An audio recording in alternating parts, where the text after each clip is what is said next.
menuju masyarakat sejahtera, subtema 1, masyarakat peduli lingkungan, pembelajaran yang pertama. Mari adik-adik, karena kita sudah masuk di semester 2, kita belajar dengan penuh semangat ya. Perhatikan gambar berikut ini. Apakah kamu telah mengalami masa puber? Bagaimana kepedulianmu terhadap lingkungan saat mengalami masa puber? Sebelum mengalami masa puber hingga telah mengalami masa puber, tentu kamu sudah peduli dengan lingkungan. Kamu adalah bagian dari masyarakat adik-adik. Banyak kegiatan yang dapat kamu lakukan untuk peduli terhadap lingkungan. Kegiatan berkaitan dengan kepedulian terhadap lingkungan merupakan bentuk pelaksanaan kewajiban sebagai warga masyarakat dalam mengisi kemerdekaan. Mari berkegiatan dan belajar melalui subtema masyarakat peduli lingkungan ini. Lingkungan itu mempengaruhi kesejahteraan masyarakatnya. Oleh karena itu, masyarakat diharapkan peduli terhadap lingkungan supaya sejahtera. Bagaimana kepedulianmu terhadap lingkungan? Ayo kita diskusikan lebih lanjut. Adik-adik, perhatikan gambar berikut. Nah, ini adalah gambar bagaimana kita peduli terhadap lingkungan kita. Yang pertama nih, gambar kerja bakti ya adik-adik ya. Itu berarti kita peduli terhadap lingkungan kita. Menanam pohon di sepanjang jalan atau di pinggir jalan ya. Itu juga merupakan kepedulian kita terhadap lingkungan adik-adik. Membayar pajak dengan tepat waktu, melakukan ronda malam atau siskamling. Ini merupakan kepedulian kita terhadap lingkungan. Nah, dari gambar tersebut, apa saja kegiatan masyarakat yang ditunjukkan pada gambar di atas? Nah, gambar tersebut adalah kegiatan pertama kerja bakti, membersihkan lingkungan, lalu menanam pohon di pinggir jalan ya adik-adik ya, antri untuk membayar pajak, dan melaksanakan kegiatan siskamling. Berikutnya, mengapa warga masyarakat melakukan kegiatan seperti pada gambar tersebut adik-adik? Nah, di sini warga masyarakat melakukan kerja bakti, menanam pohon, membayar pajak, dan siskamling karena semua kegiatan itu merupakan kewajiban masyarakat untuk melaksanakan kewajiban sebagai warga negara. Kewajiban itu sesuatu hal yang harus kita lakukan adik-adik.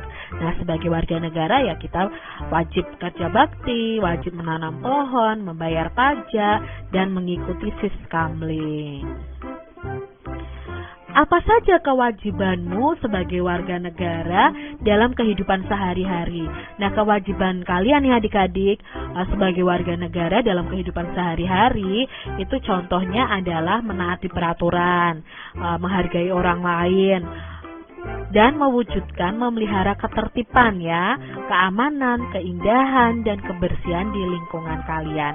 Itu adalah contoh kewajiban kalian sebagai warga negara yang baik. Lalu, bagaimana cara menunjukkan kepedulianmu terhadap lingkungan? Nah, kalian bisa menunjukkannya dengan cara membuang sampah pada tempatnya, membersihkan lingkungan, menyirami tumbuhan yang ada di rumah, melakukan reboisasi, menjaga dan melestarikan tanaman yang dilindungi, dan lain sebagainya.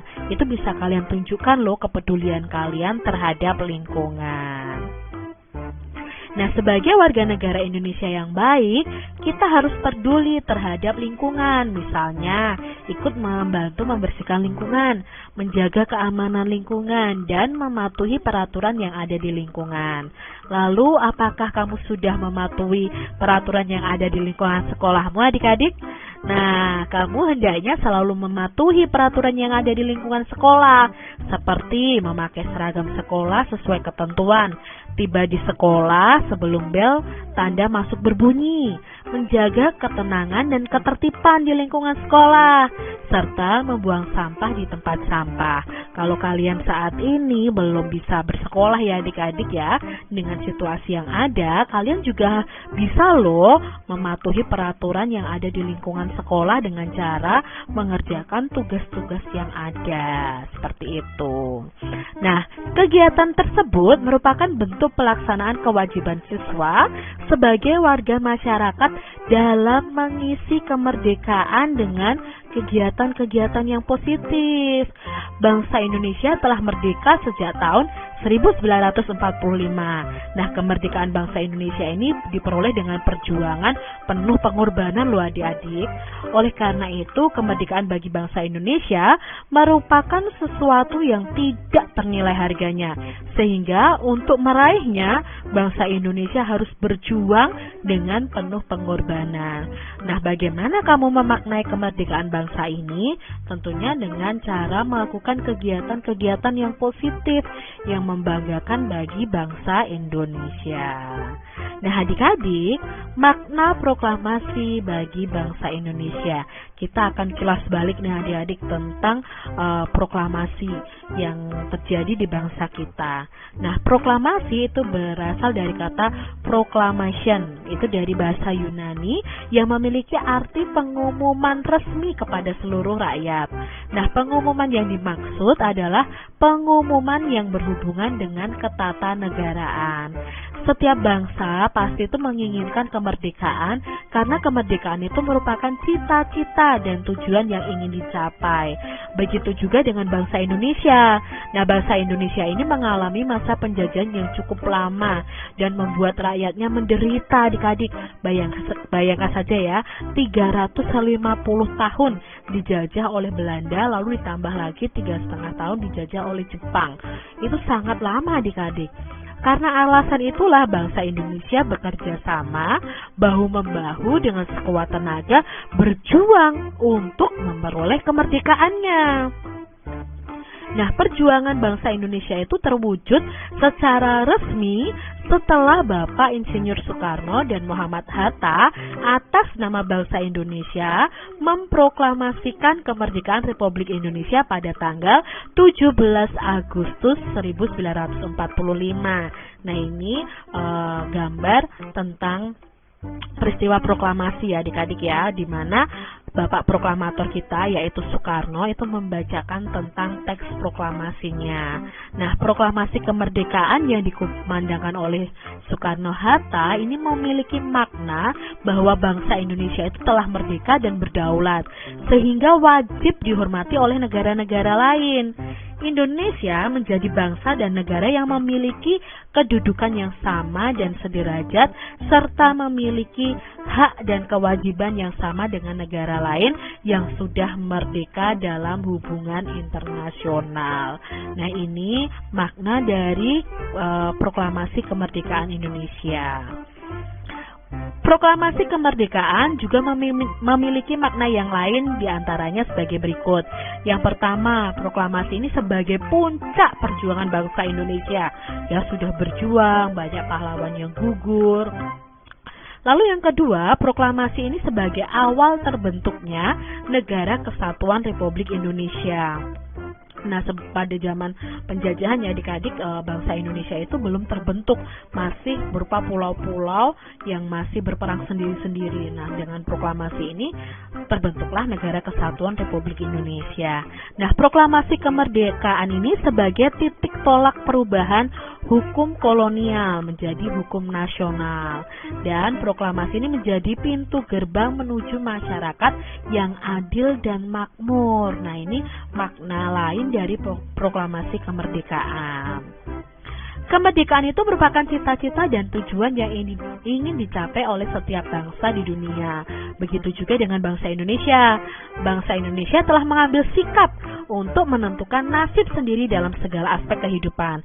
Bangsa Indonesia memiliki kewajiban untuk mempertahankan kemerdekaan dan mengisi kemerdekaan yang telah diraih dengan cara meningkatkan taraf kehidupan bangsanya, memajukan kesejahteraan umum, mencerdaskan kehidupan bangsa, dan ikut melaksanakan ketertiban dunia. Ini seperti bunyi pembukaan Undang-Undang Dasar 1945. Nah, proklamasi kemerdekaan itu dapat dijadikan jembatan emas bagi bangsa Indonesia menuju masyarakat yang sejahtera, adil, dan makmur.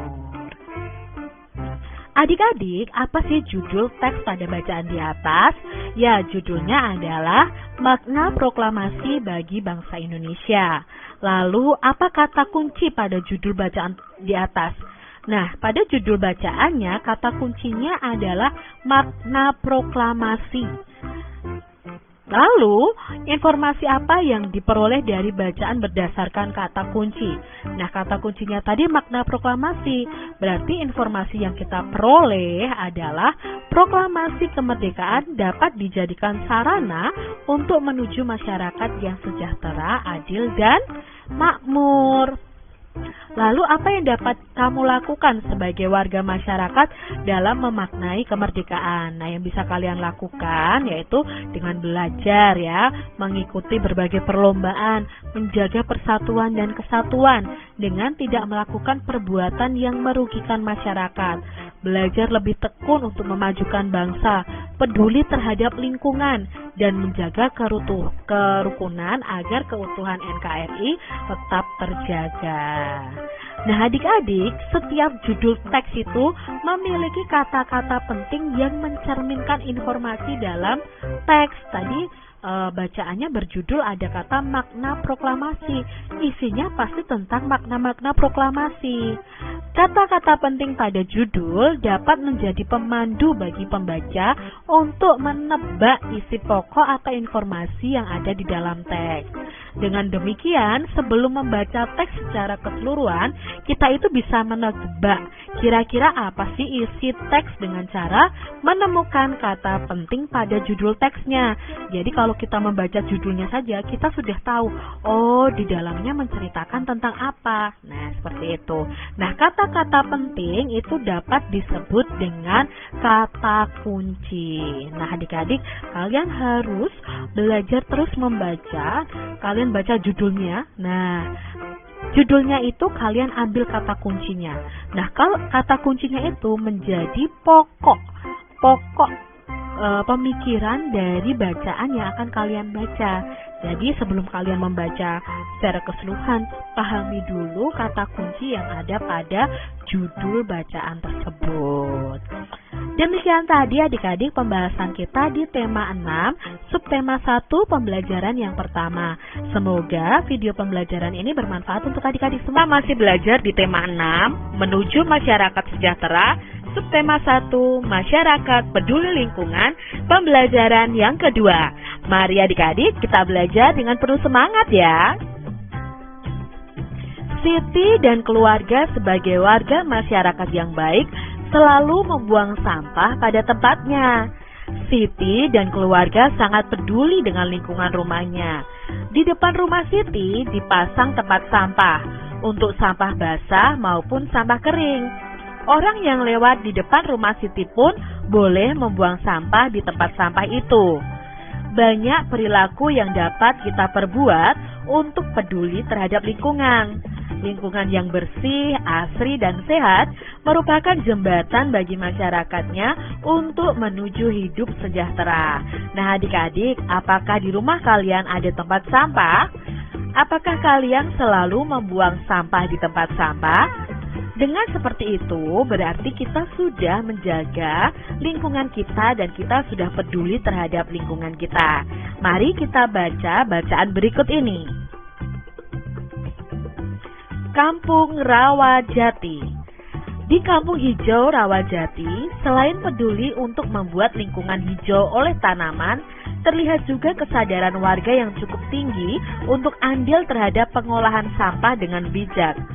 Sebuah sentra pengumpulan sampah disediakan di area kampung untuk menampung aneka sampah rumah tangga. Para ibu turut andil dengan memisahkan sampah dapur seperti kulit bawang, batang sayuran, kulit buah, dan kulit telur. Kemudian dikumpulkan di sentra bersama dengan sampah kebun. Campuran sampah dapur dan sampah kebun dari warga kemudian akan diolah menjadi kompos.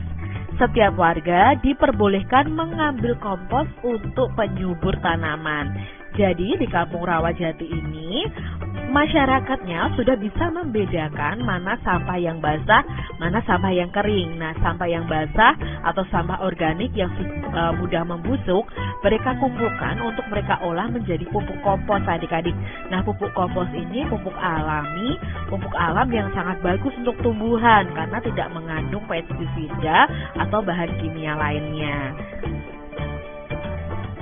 Apa yang dilakukan warga Kampung Rawajati terhadap sampah konsumsi? Nah, sampah konsumsi ada yang berupa sampah organik. Sampah organik itu apa? Sampah organik adalah sampah yang berasal dari sisa makhluk hidup yang terdapat di alam seperti tumbuhan dan hewan serta berbagai hasil olahannya sehingga dapat terurai secara alami. Nah, sampah organik ini termasuk sampah yang ramah lingkungan adik-adik. Di Kampung Rawajati tidak akan ditemukan gunungan sampah sisa makanan yang menimbulkan aroma tidak sedap. Jadi adik-adik kalau sisa makanan itu dikumpulkan biasanya kan membusuk dan baunya tidak enak. Nah, di Kampung Rawajati ini tidak ada gunungan sampah sisa makanan dan tidak tercium aroma yang tidak sedap. Mengapa demikian? Karena beberapa warga itu memiliki lubang biopori atau lubang resapan di halaman rumah. Nah, sampah sisa makanan tiap hari dituang ke dalam lubang biopori tersebut dan dibiarkan membusuk di sana. Nah, ketika kelak membusuk, sampah-sampah tersebut akan menjadi penyubur tanah di sekitarnya. Jadi kompos tadi adik-adik. Ada juga sampah konsumsi berupa sampah anorganik. Nah, apa itu sampah anorganik? Yaitu sampah yang tidak akan dapat terurai oleh bakteri secara alami. Beberapa contoh sampah anorganik adalah sampah-sampah plastik yang kita gunakan dalam kehidupan sehari-hari, seperti kemasan botol plastik, lalu botol kaca, besi, serta barang tak terpakai lainnya, plastik, seperti itu ya adik-adik ya. Nah, warga Rawajati memiliki bank sampah sebagai tempat menyetorkan sampah-sampah jenis anorganik ini. Setiap minggu, sampah yang terkumpul di sentra diambil oleh beberapa pengepul untuk dibawa ke tempat pengolahan akhir. Nah, pengelola bank sampah mengeluarkan daftar harga beli untuk tiap kilogram sampah yang disetorkan oleh warganya. Semakin banyak warga menyetorkan sampah, tentu akan semakin bertambah pula saldo tabungan sampahnya. Selain mengurangi tumpukan sampah, warga pun senang karena memperoleh manfaat dan keuntungan berupa uang dari sampah yang dihasilkan. Bahkan beberapa anak itu memiliki tabungan sampahnya sendiri. Mereka berlomba mengumpulkan botol dan kemasan plastik untuk menambah saldo tabungan. Sebagian dari sampah anorganik juga dikumpulkan warga untuk diolah menjadi aneka kerajinan yang bernilai jual. Contohnya ada vas bunga, alas gelas, dompet, serta tas yang dirangkai cantik dari aneka botol plastik dan kemasan bekas. Nah, kegiatan ini dilakukan oleh beberapa ibu di waktu luang mereka. Mengisi waktu, mengurangi tumpukan sampah, dan menambah uang belanja tentunya menjadi hal positif yang bermanfaat bagi warga dan lingkungan. Diambil dari sumbernya buku siswa tematik terpadu kurikulum 2013 kelas 6 tema 6 tahun 2015. Nah, ini tadi kisah tentang Kampung Rawajati yang di situ masyarakatnya sadar dan peduli terhadap lingkungannya. Mereka memisahkan antara sampah organik dan anorganik. Sampah organik mereka olah menjadi pupuk kompos. Sampah anorganik ada sebagian yang mereka jual dan sebagian mereka olah menjadi berbagai macam kerajinan. Seperti gambar di layar ini adik-adik ya. Nah adik-adik, apa judul bacaan di atas dan apa kata kunci pada judul tersebut? Lalu apa isi bacaan di atas itu apakah sudah sesuai dengan kata kunci yang disebutkan?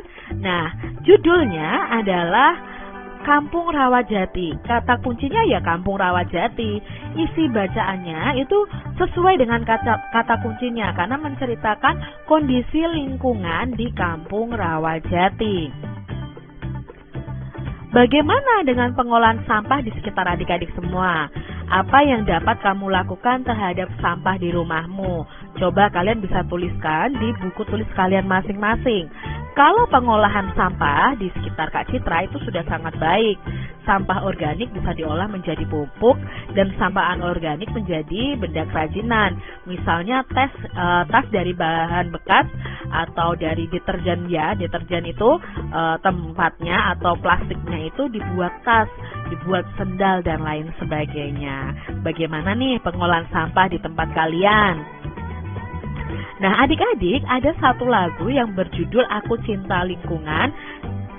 Kalian bisa mencari lagu ini ya, video lagu ini, bagaimana menyanyikannya di video YouTube ya. Kalian bisa belajar menyanyikannya bersama dengan teman-teman.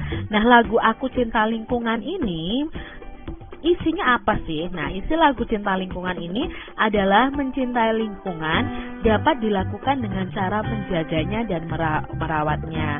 Nah, dalam lagu tadi ada interval. Interval itu apa? Interval adalah sebuah jangka atau langkah dari nada ke nada lainnya. Itu disebut dengan interval. Nah, adik-adik, kalian perlu ketahui, peduli lingkungan bersama keluarga, misalnya bekerja bersama-sama membersihkan rumah, sambil bernyanyi merupakan kegiatan yang menyenangkan. Peduli lingkungan merupakan kewajiban kita. Dari anak-anak, para remaja, dan orang tua, hendaknya peduli dengan lingkungan. Lalu adik-adik, kalian amati gambar berikut ini. Ada dua gambar anak, ya, yang satu laki-laki, yang satu perempuan, dan ada dua gambar orang dewasa, satu laki-laki dan satu perempuan juga. Apakah adik-adik melihat adanya perbedaan pada kedua gambar tersebut? Coba adik-adik tunjukkan perbedaan dari gambar tersebut. Lalu kalian bisa menuliskannya pada buku kalian. Kalau di sini menurut Kak Citra perbedaannya adalah yang gambar A ya, termasuk gambar anak-anak ya, yang ini adalah gambar anak-anak. Pada gambar anak-anak ini belum nampak adanya ciri-ciri masa puber atau masa pubertas. Maksudnya apa ya? Nah, di sini kalian akan belajar tentang masa puber yang akan dihadapi oleh anak-anak menuju dewasa, menuju remaja. Di sini anak-anak ini, misalnya anak perempuannya pada gambar belum menunjukkan payudara yang membesar. Anak laki-laki pada gambar ini juga belum memiliki jakun dan bentuk bahu belum bidang. Sedangkan untuk gambar yang B, gambar orang dewasa, ini adalah gambar orang yang sudah nampak masa pubernya. Nah, remaja perempuannya pada gambar sudah menunjukkan payudara yang nampak membesar. Remaja laki-laki pada gambar telah muncul jakun dan bentuk bahunya lebih bidang atau lebih lebar. Ini perbedaan dari kedua gambar tersebut. Lalu apa itu masa puber? Nah, adik-adik, ini bukan hal yang tabu. Kalian harus mengetahuinya karena kalian akan menghadapi masa-masa puber di kelas 6 ini. Nah, kita pelajari masa pubertas. Apa itu masa pubertas? Masa pubertas adalah tahap perkembangan manusia di mana pada masa ini itu terjadi perkembangan organ reproduksi kita. Ya, jadi masa pubertas itu ada perkembangan organ reproduksi kita. Nah, untuk anak laki-laki maupun anak perempuan akan mengalami masa pubertas ini. Dan anak laki-laki serta perempuan itu masa pubertasnya berbeda.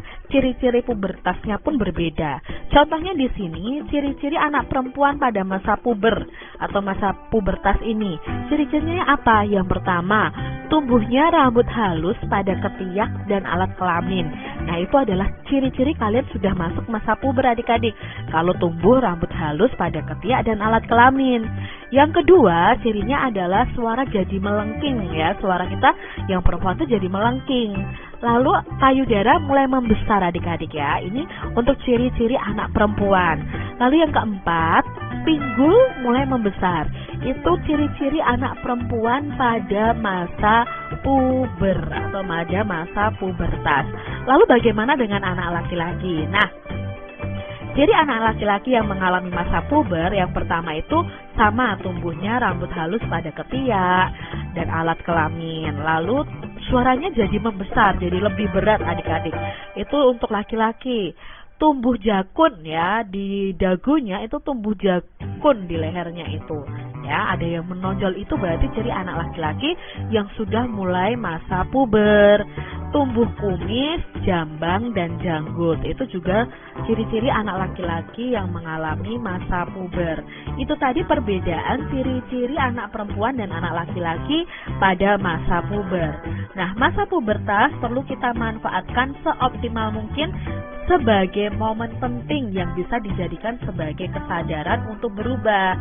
Tuhan akan terus memberikan momen itu sepanjang hidup, tergantung bagaimana kita memaknainya. Nah, adik-adik, pada masa puber ini kalian harus berhati-hati, kalian harus bisa menjaga diri kalian, ya. Jangan kalian langsung takut, aku memasuki masa puber. Tidak perlu takut, karena masa puber ini dialami oleh semua manusia, baik laki-laki maupun perempuan. Begitu. Jadi jangan takut ketika misalnya tumbuh rambut halus di ketiak atau di alat kelamin, lalu suara kita mulai membesar, melengking. Itu tidak perlu ditakuti, karena itu memang masa-masa pubertas, masa di mana peralihan kalian dari anak-anak menuju remaja dan dewasa.